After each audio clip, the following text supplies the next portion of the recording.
estão nas empresas, estão na comunidade, estão atuando, é o quanto eles dizem para a gente: muito obrigado, eu aprendi a ser melhor. Muito obrigado, eu aprendi a ser gente. O que eu aprendi aqui eu vou levar para a vida. Por quê? Eu tive excelentes referenciais. Né? Vocês, os frades, vocês, os coordenadores, a direção, os professores, as pessoas que estão aqui, o pessoal da limpeza, o pessoal do atendimento, do relacionamento. Eu fui tratado como pessoa, fui tratado como humano. E, ao mesmo tempo, saber acolher aquilo que é o grande desafio da sociedade e da humanidade, as diferenças, né? Saber acolher o diferente, o outro, a alteridade, ter, digamos assim, a paciência, usar de bom senso, ouvir, dar o tempo para as coisas maturarem, né? Digamos assim, cuidado para não agir imediatamente pavio curto. Por exemplo, um jovem, como nós vimos agora no Rio de Janeiro, lá do ônibus, né? Todos estão sabendo do jovem que agrediu o motorista. Sim. E caiu né, lá do viaduto, morreram várias pessoas. Então, são atitudes, essas atitudes que faltou referencial, talvez faltou referencial onde? Na família, na escola, na formação. Pode ser um excelente profissional, mas de repente faltou isso. Então, o nosso desafio hoje, enquanto uma instituição de ensino superior, de ensino básico, e o motivo por que nós estamos na educação é formarmos pessoas, sempre digo, pessoas felizes, com valores, com virtudes, e que as atitudes realmente falem. Santo Antônio tinha uma coisa muito bonita. Santo Antônio do Templo de São Francisco, e eu sou muito apaixonado, sou franciscano, muito apaixonado por Santo Antônio. E ele sempre dizia assim, quando ele falava nas suas pregações, e era uma multidão sempre que ouvia ele. Se diz que nenhuma pessoa que ouviu a ele deixou de acreditar em Jesus Cristo e viver a fé em profundidade, mesmo mais ascéticos e assim por diante. E ele dizia sempre assim, no final da pregação, na conversa com alguém: olha, agora o mais importante é de agora em diante, meus caríssimos. Cessem as palavras, falem as ações, e para nós hoje as atitudes. Então, as referências que a gente deixa como um professor, como uma pessoa, como um religioso, como alguém que tem um relacionamento, a referência que a gente deixa num momento em que a gente foi humano, foi sensível, ou que a gente disse o não, né, na verdade, que precisou dizer, isso vai para o resto da vida. Né, para a pessoa. Por exemplo, no ensino básico, só para tomando assim, nós temos no terceiro ano de ensino médio a virtude e prudência. E é uma fase onde que a juventude precisa ter uma referência, porque ela vai ter um novo espaço na vida, que é o ensino superior, uma autonomia maior. Muitos dos nossos jovens não ficam mais na família, vão estudar em outras cidades, ou mesmo assim estão no espaço da universidade, que é um espaço, digamos, de maior liberdade, só que ele tem que ter, digamos assim, muita prudência para todos os desafios que levem ele a dizer não, a se posicionar, a ter senso crítico e ter referência. A referência dos pais, a referência religiosa da sua igreja, mas sobretudo daí sim reforçado pelas referências da boa formação, digamos assim, das pessoas às quais ele teve nesse período de formação. Então a nossa missão ela é sempre muito desafiadora, mas é uma alegria muito grande levar à frente essa grande proposta de formar pessoas virtuosas. Certo. Excelentes profissionais e pessoas virtuosas. E eu sempre digo assim, se a comunidade conhece um projeto, digamos, de missão, de educação, que somos uma instituição sem fins lucrativos, né? E por isso nós estamos sim na educação, com uma missão, contribuir significativamente com a comunidade e com a sociedade.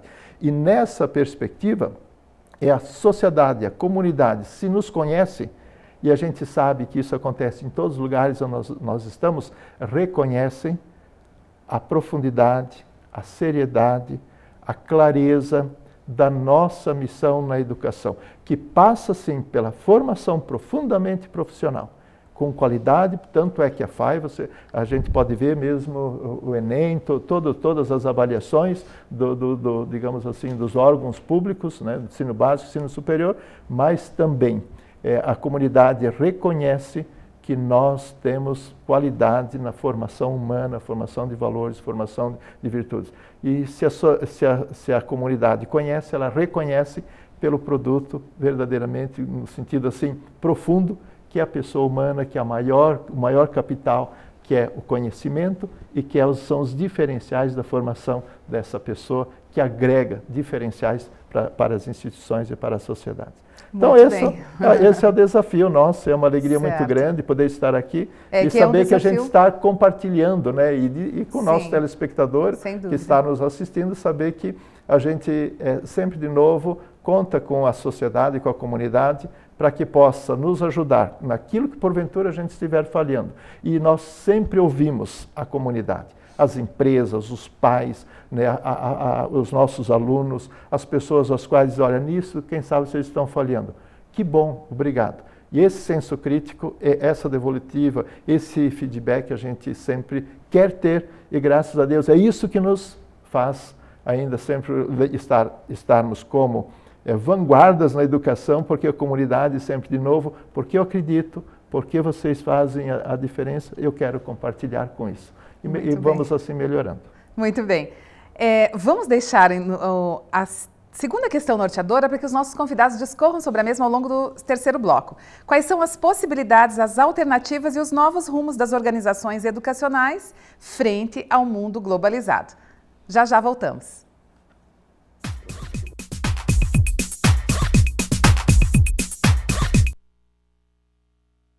O maior patrimônio de uma nação é seu povo. E o maior patrimônio de um povo é a educação que ele recebe e que transforma em progresso. É por isso que todo educador assume um papel-chave.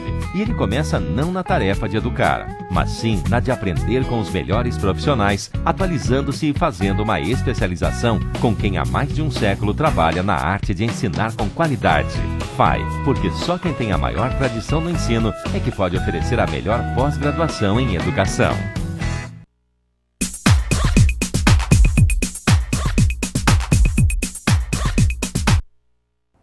Voltamos para o terceiro e último bloco do programa de hoje, que está fazendo uma discussão também sobre o papel das instituições educativas, de que maneira estão colocadas no cenário atual, quais são os desafios, a missão. E a pergunta que nós deixamos para que os nossos convidados discorressem sobre a mesma ao longo do terceiro bloco é quais são as possibilidades, as alternativas e os novos rumos das organizações educacionais frente ao mundo globalizado. Mas antes que os nossos convidados comecem a discorrer sobre essa questão, eu vou chamar o depoimento da professora Mara Félix, que é a coordenadora da área de educação da pós-graduação da FAI, que também deixou para nós, para o programa Diálogos Acadêmicos e Profissionais, um depoimento em comemoração a 1 ano de exibição do programa. Então vamos lá.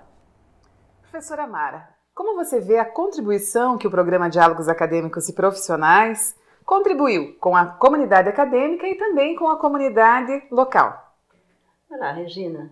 Inicialmente, antes de responder a sua pergunta, eu gostaria de parabenizar a FAI, parabenizar a produção do programa Diálogos Acadêmicos e Profissionais, né, pela comemoração desse primeiro ano de estar no ar. Né? Uhum. Em relação ao programa, penso que uma das principais contribuições é a oportunidade, né, em um ambiente interno, de integrar, né, a universidade, graduação e pós-graduação FAI e o Colégio Bom Jesus. Porque nas edições anteriores desse programa, nós sempre temos um convidado que aborda sobre um tema que é tanto do colégio como da FAI.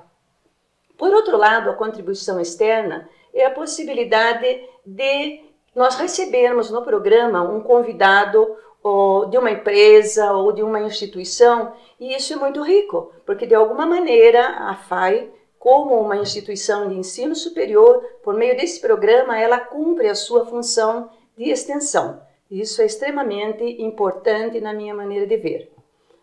Quanto às expectativas, Regina, avaliando todas essas edições anteriores, que têm sido muito ricas, que têm abordado os temas diferentes de todas as áreas do conhecimento, eu creio que o nosso grande desafio é promover uma maior aproximação do programa com os estudantes, de forma que esses estudantes participem mais ativamente do programa e que também, de alguma maneira, né, a gente consiga envolver mais os nossos professores também nas diferentes edições do programa. Sinto assim que se dessa forma nós conseguiremos fechar realmente esse ciclo de integração, onde todos vamos ter a oportunidade de debater e discutir, né, sobre temas de grande relevância acadêmica e profissional. Então, professora, você considera que o grande objetivo a ser seguido também é essa integração maior para que nós possamos estabelecer efetivamente o diálogo entre a academia, o meio profissional e também com a comunidade? Perfeito, exatamente isso. Hein? É muito rico o trabalho que nós desenvolvemos até agora, no sentido que nós temos a participação tanto de pessoas da FAI, do Centro Universitário FAI, como pessoas também do colégio. Então, nós temos representados no nosso programa pessoas dos diferentes níveis educacionais. Né? Temos também tido a participação de convidados externos, convidados de empresas, convidados de outras áreas. Ainda, o grande desafio, na minha maneira de ver, como eu comentei anteriormente, é aproximar ainda mais, o corpo discente das instituições para participar dos nossos programas, com ideias, com sugestões, trazendo temas. Dessa forma, nós conseguiremos trazer maior dinamicidade para esse programa e aumentar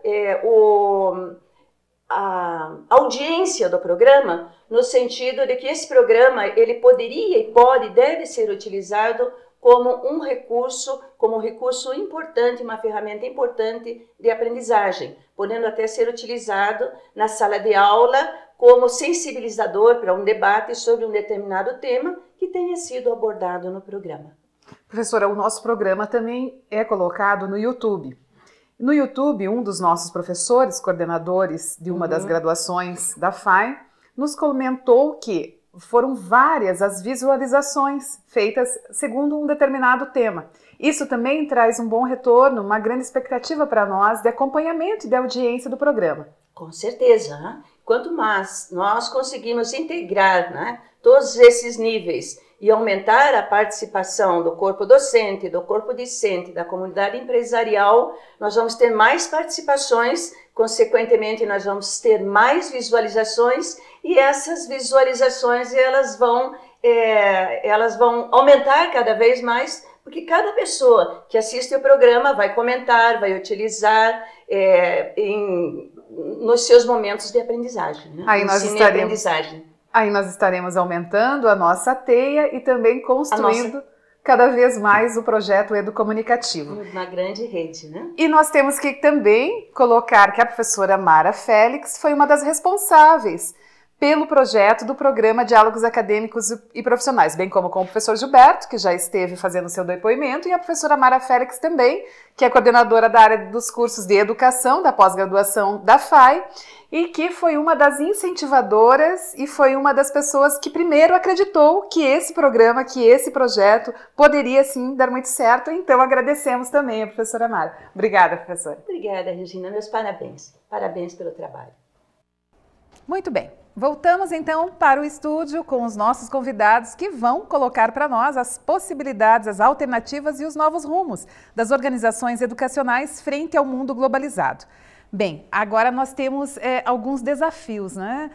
Como instituição educacional daqui para frente, em que cada vez mais as informações, os conhecimentos passam a ser mais compartilhados e estão mais acessíveis mesmo para todos, a população, de uma maneira geral. Antes de nós começarmos o programa, nós estávamos colocando que algumas instituições de ensino superior bastante reconhecidas mundialmente, né, principalmente instituições de ensino dos Estados Unidos, já estão com educação à distância e esses cursos são colocados como disponível para outros países, né? Então, brasileiros, enfim, também poderão acessar. E isso, claro que é bom, porque é compartilhar o conhecimento de uma instituição que é tão bem colocada. Mas, ao mesmo tempo, também torna um ambiente, um cenário cada vez mais competitivo para as outras instituições de ensino. Como é que nós vamos lidar com todas as questões daqui para frente, Marcos?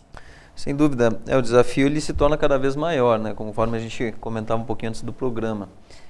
No caso da FAI, a exemplo de outras organizações, independente do setor que seja, também sendo uma empresa que tem um foco, evidentemente, de conseguir manter-se viva e sustentar-se ao longo do tempo. Para isso, evidentemente, traçamos objetivos estratégicos que são discutidos pela direção, com parceria com o mercado, ouvindo como um termômetro, percebendo quais são as tendências para que a gente possa tomar as nossas ações. A FAI, como uma resposta a esses desafios, ela se organizou dentro de um grande projeto de planejamento chamado FAI 2020, que tem uma série de linhas de ação, que aqui, evidentemente, caberia um programa específico para abordar, enfim, mas que eu acho que valeria a pena ressaltar, basicamente, alguns eixos que norteiam a ação da instituição para os próximos anos frente a esses desafios que a gente colocou e que você bem traz como reflexão. O primeiro seria a questão da conectividade.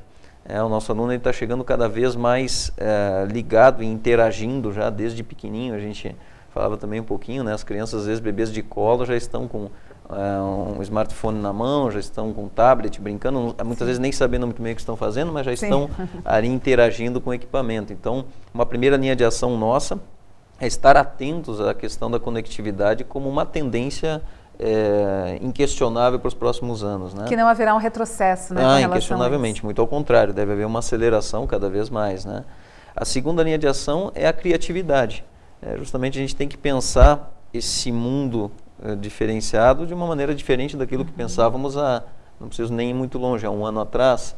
Então, como eu consigo romper essa estrutura que eu estava habituado a trabalhar e começar a fazer algo de uma maneira diferente, né? Então, o uso e o incentivo à criatividade passa a ser algo absolutamente estratégico. Até abordávamos isso durante o programa também do curso de design que tivemos aí alguns dias atrás. A terceira linha de ação que a gente se remete nas nossas reflexões internas em nível de direção e junto com os professores, coordenações e colaboradores é a questão da internacionalização. Quando você coloca que instituições de fora do país estão cada vez mais se expandindo sob o ponto de vista de ensino à distância, que é outra linha de ação que cabe aí dentro da conectividade também para nós, evidentemente